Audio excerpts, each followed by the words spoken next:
एक खिलाड़ी जब खेल खेलता है तो उस समय उसका चित्त कहाँ लगा होता है?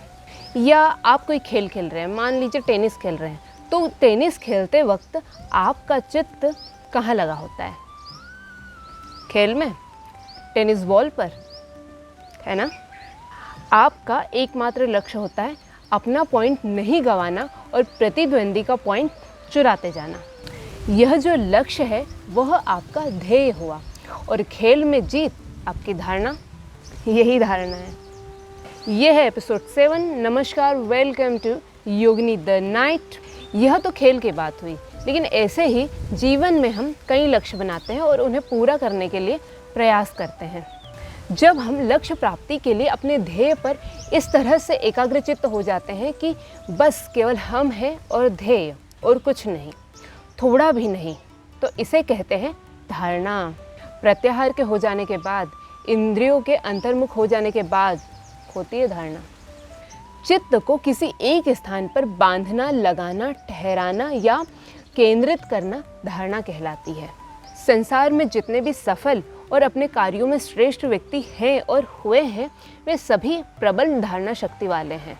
चाहे अध्ययन हो, व्यवसाय हो, नौकरी हो, चाहे आप हो वैज्ञानिक या कलाकार, अगर फोकस हो शार्प तो काम में सक्सेस। यह तो हो गई संसारिक विषयों की बात। योग सूत्र का ध्येय तो आपको केवल दिलाना है, आत्मा में स्थित करवाना है। संसारिक विषयों के लिए तो वह कहता है कि वह तो तुम जानो।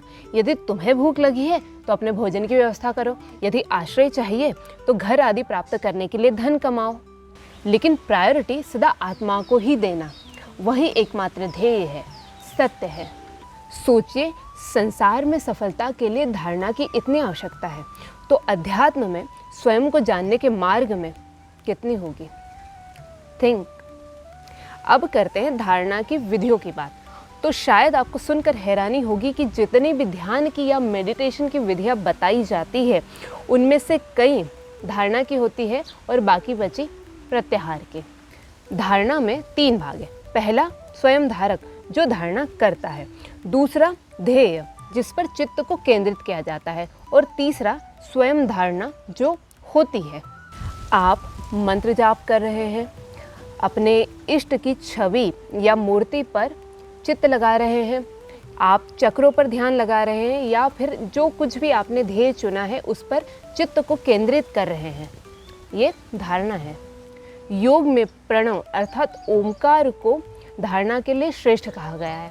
हालांकि आप अपना ध्येय चुनने के लिए स्वतंत्र हैं।